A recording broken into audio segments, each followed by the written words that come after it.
우리 이 시간 하나님 주시는 말씀 받도록 하겠습니다. 오늘 주신 하나님 말씀은 누가복음 24장 13절에서 35절까지의 말씀입니다.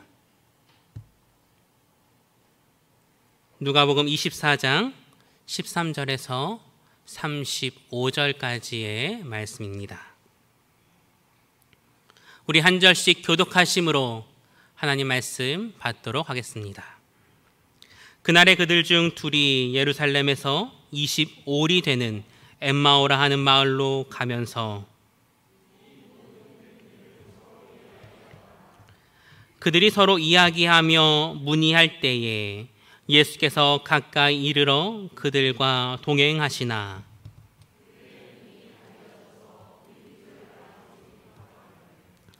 예수께서 이르시되 너희가 길 가면서 서로 주고받고 하는 이야기가 무엇이냐 하시니 두 사람이 슬픈 빛을 띠고 머물러 서더라.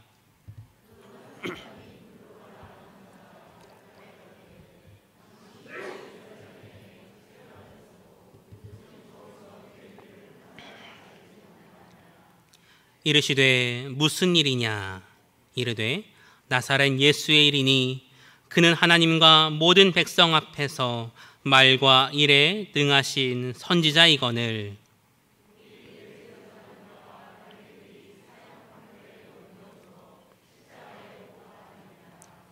우리는 이 사람이 이스라엘을 속량할 자라고 바랐노라.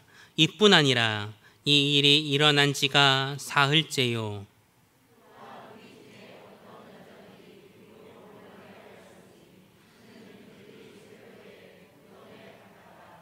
그의 시체는 보지 못하고 와서 그가 살아나셨다 하는 천사들의 나타남을 보았다 함이라.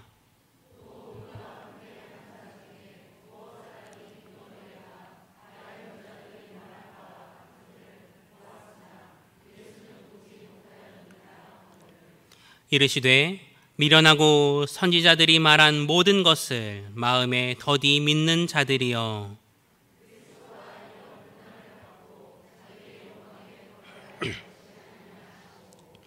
이에 모세와 모든 선지자의 글로 시작하여 모든 성경에 쓴 바 자기에 관한 것을 자세히 설명하시니라.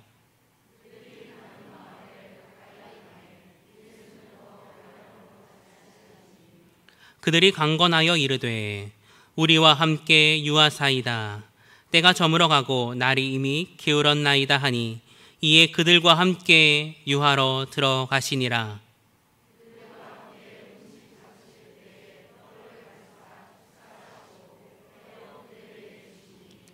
그들의 눈이 밝아져 그인 줄 알아보더니 예수는 그들에게 보이지 아니하시는지라.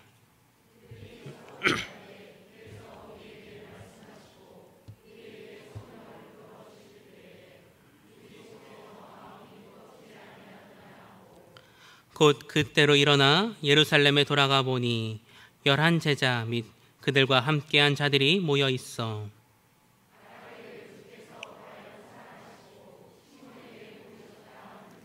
함께 있습니다.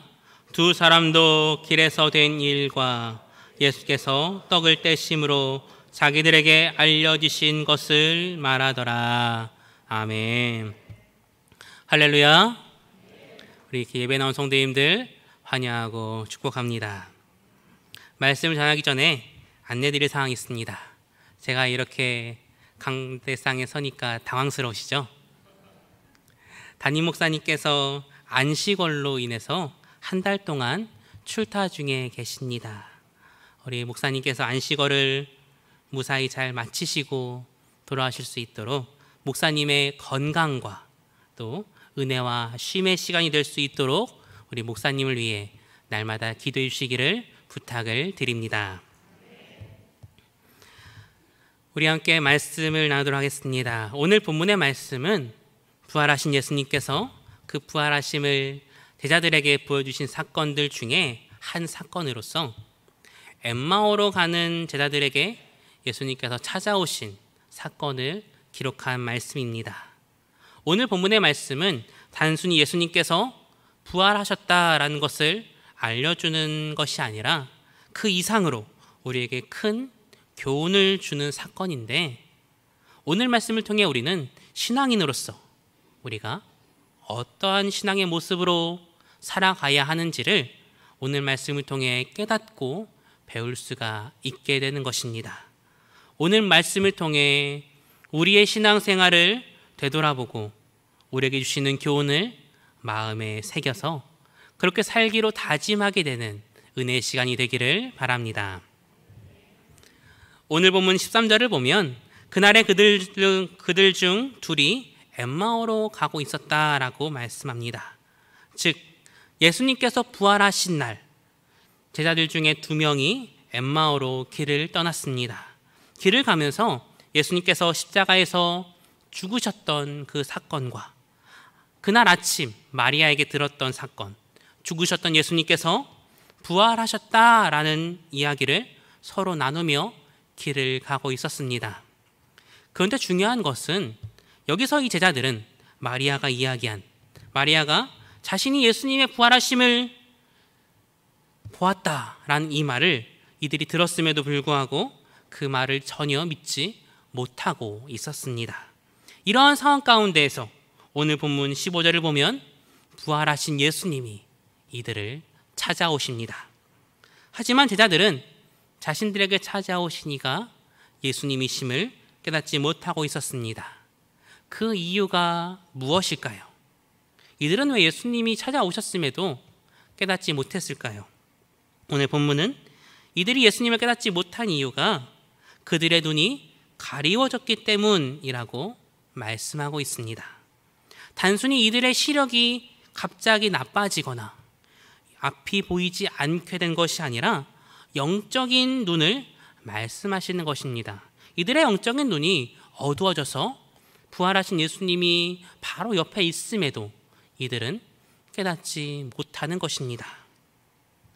제자들이 이렇게 못 알아본 이유에는 부활하신 예수님께서 부활 이전의 모습과는 달리 변모하신 이유도 있을 것입니다. 막달라 마리아 또한 요한복음 20장에 보면 부활하신 예수님을 보고도 그가 동산지기인 줄 알았던 것처럼 이 제자들 또한 부활하신 예수님을 만났음에도 예수님을 능히 알아볼 영적인 눈이 이들에게는 없었던 것입니다. 이러한 사례를 우린 성경에서도 자주 찾아봅니다. 열왕기하 6장 17절을 보면 엘리사와 사환의 이야기가 나오는데, 엘리사가 하나님께 기도하였을 때 하나님께서 그 사환의 눈을 열어주시게 됩니다.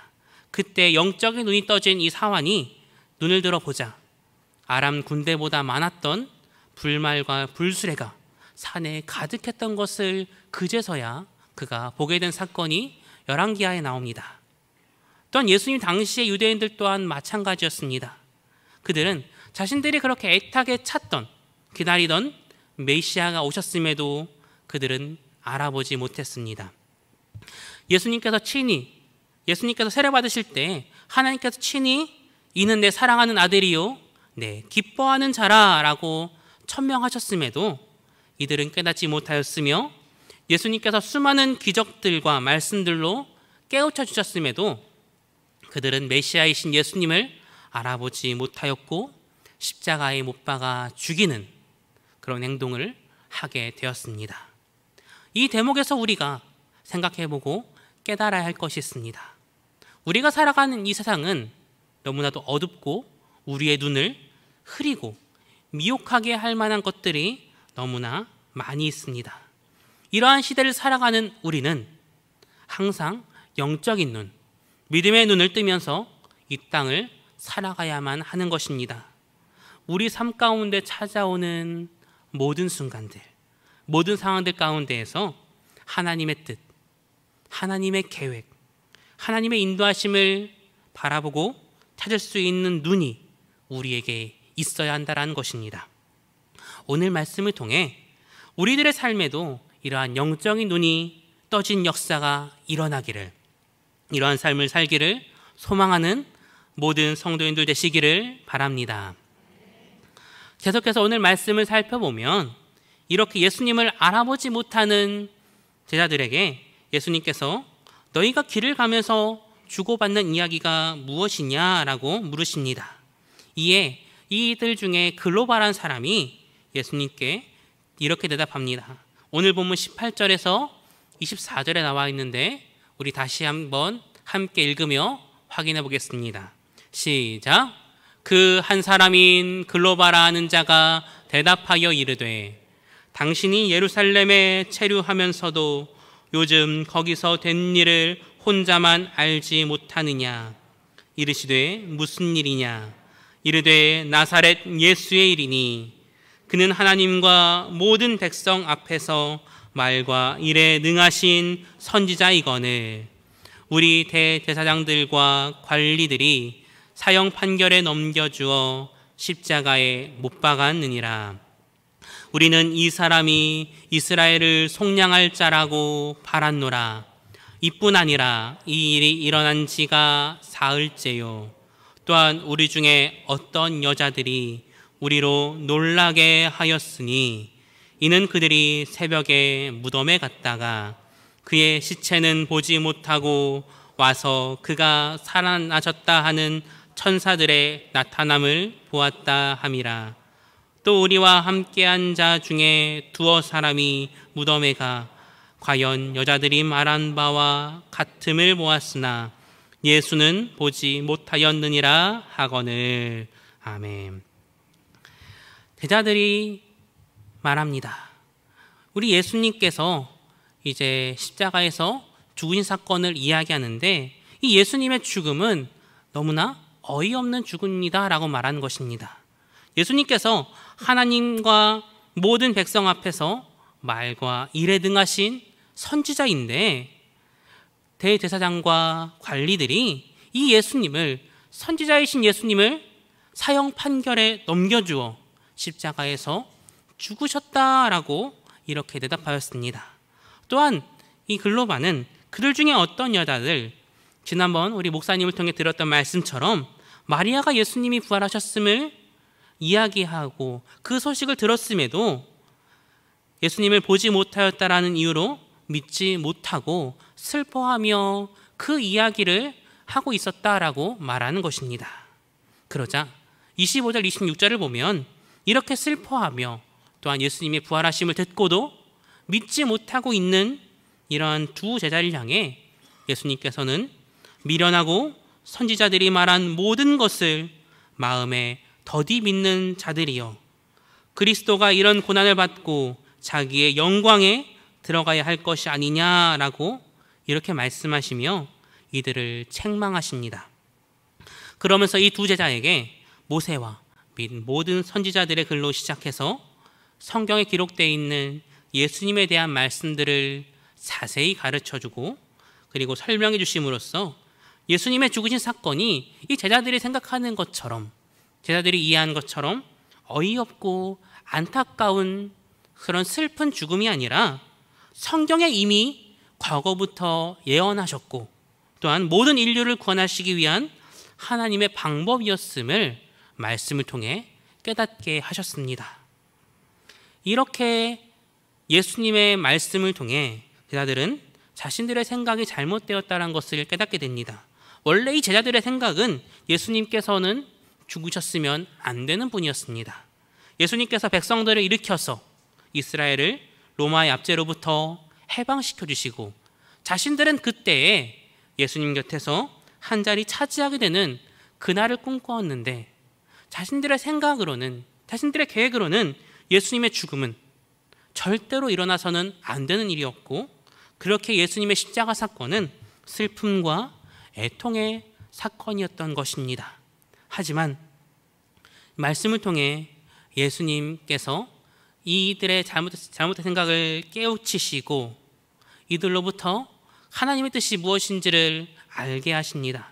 단순히 이스라엘 백성들을 이 로마라는 나라로부터 구원하는 정도에 그치는 것이 아니라 하나님의 뜻은 예수님을 통해 그 이상의 숭고한 계획과 뜻이 있었음을 깨닫게 하셨고 그렇게 예수님께서는 이러한 제자들이 잘못된 생각을 말씀을 통해 돌이키게 하신 것입니다. 이처럼 성경은 우리의 잘못된 생각들, 잘못된 가치관들을 바로잡게 되는 거울이 되어줍니다. 하나님의 말씀은 우리의 삶을 하나님 원하시는 길로 갈 수 있도록 우리를 인도하는 길잡이 역할을 하게 됩니다. 우리 함께 시편 119편 말씀을 함께 읽어보겠습니다. 시작. 주의 말씀은 내 발의 등이요 내 길의 빛이니이다. 아멘. 이 말씀의 시편 기자는 하나님의 말씀이 내 발의 등이라고 말합니다. 길을 갈 때 발 앞을 비추는 등불이라고 말하고 내 길의 빛이다라고 말합니다. 만약 여러분이 밤에 캄캄한 밤의 길을 걸어가신다라면 여러분 어떻게 하시겠습니까? 아마 다들 주머니에 있는 핸드폰을 꺼내셔서 라이트를 켜시고 길을 밝힐 것입니다. 하지만 이 성경에 써질 당시를 보면 손전등도 핸드폰도 길가에 가로등도 없었습니다. 그렇기에 밤에 길을 가기 위해서는 꼭 등이 필요했으며 그 등에 불이 꺼지지 않도록 기름을 항상 준비해야만 했습니다. 그래야만 어두움을 밝히고 길을 걸어갈 수가 있었던 것입니다. 하나님의 말씀이 이와 같다라는 것입니다. 우리는 우리 인생의 앞날을 알지 못합니다. 그 어느 누구도 장래에 이러한 일이 있을 것이다라는 것을 깨닫지 못합니다. 어떠한 상황 가운데에서 우리가 어떻게 행동해야 될지, 어떠한 선택을 해야 될지 우리는 잘 모르는 경우가 참으로 많습니다. 그런데 하나님의 말씀은 이런 우리들에게 그 길을 제시하여 줍니다. 내가 잘못된 길로 가고 있을 때에도, 내 생각이 잘못된 생각을 하고 있을 때에도 어떻게 가야 하는지, 어디로 가야 되는지 말씀을 통해 우리를 깨닫게 하여 주십니다. 우리가 하나님의 말씀을 가까이 하면 가까이 할수록 우리는 하나님의 원하시는 뜻을 알게 되고 하나님의 마음이 어디에 있는지 깨닫게 됩니다. 그렇게 된다면 어떤 문제나 선택의 기로 앞에서 하나님 기뻐하시는 뜻, 하나님의 길이 원하시는 길이 무엇인지 말씀을 통해 깨닫고 갈 수 있는 그 기준이 되어줍니다. 사랑하는 여러분, 우리의 삶을 이처럼 하나님 말씀에 맡기는 그러한 복된 삶이 되시기를 바랍니다. 하나님의 지혜는 세상의 그 어떤 것보다도 크고 뛰어나신 지혜입니다. 하나님은 우리 인간과 다르게 우리에게 가장 좋은 길이 무엇인지 알고 계십니다. 마치 제자들이 자신들이 원했던 길, 생각했던 길, 예수님이 로마로부터 자신들을 해방시켜 주시는 그 길보다 더 좋은, 모든 인류를 영원한 죄에서 구원시켜 주신 십자가의 길을 깨닫게 하신 것처럼 우리는 말씀을 통해 하나님이 인도하시는 길 가운데로 가게 됩니다. 그렇게 우리는 하나님의 말씀을 더욱더 가까이 하는 삶을 살아가야만 합니다. 우리의 삶을 하나님의 말씀이 이끌도록 해야 됩니다. 우리의 언어가, 우리의 생각이, 우리의 행동이 하나님의 말씀에 맞춰지고 그에 따라 판단하고 결정해야만 합니다. 우리의 삶의 한 걸음 한 걸음을 말씀에 맞춰가야 합니다. 그 삶이 우리에게 가장 복된 길임을, 우리에게 예비하신 가장 큰 은혜를 누리며 살아가는 길임을 기억하고 날마다 하나님의 말씀에 우리의 삶을 맡기며 살아가는 모든 성도님 되시기를 바랍니다. 계속해서 오늘 말씀을 보면 길을 가던 제자들이 이제 목적지인 엠마오에 거의 다다르게 되었습니다. 하지만 예수님께서는 더 길을 가려고 하셨습니다. 그러자 제자들이 28절을 보면 예수님께 시간이 늦고 날이 저물어 가니 이곳에 머물다 가시라라고 강력히 요청하여 예수님을 모시게 됩니다. 그렇게 예수님은 제자들과 함께 엠마오에 머무르게 되셨고 그들과 함께 식사를 하시게 되었습니다. 오늘 본문 30절을 보면 예수님께서는 음식을 잡수실 때 떡을 가지고 축사하신 후에 제자들에게 그 떡을 나눠주었다라고 말씀하고 있습니다. 그런데 이 장면이 조금 이상합니다. 어떠한 부분이 이상할까요? 여러분, 주객이 전도되었다라는 말을 아십니까? 주인은 손님처럼, 손님은 주인과 같이 행동을 바꾸어 한다라는 말로 입장이 서로 뒤바뀐 경우를 말하는 것입니다. 이 상황이 바로 주객이 전도된 상황입니다. 당시에는 집주인이 손님에게 식사 때 떡을 들어서 축사한 후에 음식을 나누어 주었습니다. 그런데 오늘 본문을 보면 오히려 손님이신 예수님께서 떡을 가지고 축사하신 후에 제자들에게 그 떡을 나누어 주십니다. 말 그대로 주객이 전도된 상황인 것입니다. 이 말씀은 단순히 예수님과 그 제자들의 식사 장면을 이야기하는 것이 아니라 제자들이 예수님을 붙잡아서 집으로 초청했지만 이미 예수님께서는 손님이 아닌 그들 가운데 주인이 되어 있었음을 설명해 주는 것입니다. 흔히 주객이 전도되었다라는 말은 일이 혼란스럽게 될 때 사용되는 말이지만 우리의 신앙생활이나 오늘 말씀과 같은 상황에서는 오히려 다르게 사용되는 말입니다. 우리의 삶에, 나의 삶 가운데 예수님이 들어오시고 나의 가정 가운데 예수님이 찾아오셔서 그 예수님으로 인해 일어나는 주객의 전도는 우리의 삶에서 반드시 나타나야 될 바람직한 변화인 것입니다. 예수님이 나에게 찾아오셔서 손님으로 머무는 것이 아니라 나의 주인이 되어주시는 것입니다. 오늘 본문의 이 두 제자는 예수님께서 주인이 되셔서 나누어 주신 그 떡을 받았을 때 비로소 그들의 눈이 밝아지게 됩니다. 그리하여 부활하신 그 예수님을 이제서야 발견하게 됩니다. 여러분의 삶 가운데 그리고 여러분의 가정 가운데 예수님은 손님이십니까? 아니면 주인이십니까? 우리 삶과 가정 가운데 예수님이 참 주인이 되실 때 우리 삶에 참된 회복이 일어나게 됩니다. 제자들이 예수님이 주인 되었을 때 그때 비로소 그들의 눈이 회복되어지고 영적인 눈이 떠진 것처럼 우리 삶 가운데 있는 모든 문제 또한 예수님이 주인이 되었을 때 삶의 문제가 회복되게 됩니다. 예수님을 우리 인생의 모든 문제를 책임지시고 해결하시고 참된 회복을 주시는 분으로 믿고 그 예수님을 여러분의 삶의 주인으로 모시고 살아가시기를 바랍니다. 그렇게 살아갈 때 우리 삶에 참된 기쁨과 참된 회복과 참된 복된 삶이 일어남을 믿으시기를 바랍니다. 이렇게 자신들과 함께 동행했던 분이 부활하신 예수님이심을 깨닫게 된 두 명의 제자, 이들은 이제 어떻게 되었을까요? 우리 함께 오늘 본문 32절에서 35절 말씀을 함께 읽어보겠습니다. 시작.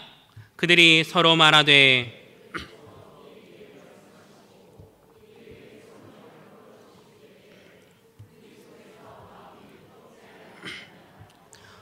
곧 그때로 일어나 예루살렘에 돌아가 보니 11 제자 및 그들과 함께한 자들이 모여 있어 말하기를 주께서 과연 살아나시고 시몬에게 보이셨다 하는지라. 두 사람도 길에서 된 일과 예수께서 떡을 떼심으로 자기들에게 알려주신 것을 말하더라. 아멘. 오늘 본문에서 이 두 제자, 이들은 원래 어떠한 모습을 갖고 있었습니까? 예루살렘에서 엠마오로 가는 길에는 이들은 예수님이 돌아가신 사건을 놓고 슬퍼하였고 부활하신 예수님에 대한 소식을 듣고도 믿지 못하던 그러한 모습을 갖고 있었습니다. 하지만 부활하신 예수님을 만난 이 두 제자, 더 이상 슬퍼하지 않았습니다. 낙심과 자포자기에 빠지지 않았습니다. 그리고 그렇게 낙심하며 예수님의 부활하심을 믿지 못한 자들이 아니었습니다.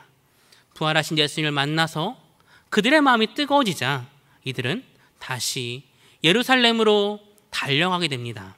그리고 자신들에게 있었던 일, 길에서 예수님을 만나고 떡을 떼심으로 부활하심을 알려주신 그 사건을 다른 사람들에게 전하는 그런 삶으로 변화되게 됩니다. 여기까지가 오늘 본문의 말씀인데, 그렇다면 오늘 말씀이 우리에게 주는 교훈은 무엇일까요? 첫 번째로 오늘 말씀은 예수님이 함께 있음에도 그분이 예수님이신 줄을 깨닫지 못했던 제자들의 모습을 통해 우리의 삶 가운데에도 영적인 눈이 떠져야 함을 가르쳐주고 있습니다. 영적인 눈이 떠져서 이 어두운 세상을 살아가는 동안에 어떠한 상황 가운데서도 하나님의 뜻, 하나님의 계획, 인도하심을 볼 수 있는 삶을 살기를 소망하고 이를 위해 기도하며 살아가는 모든 성도님 되시기를 바랍니다.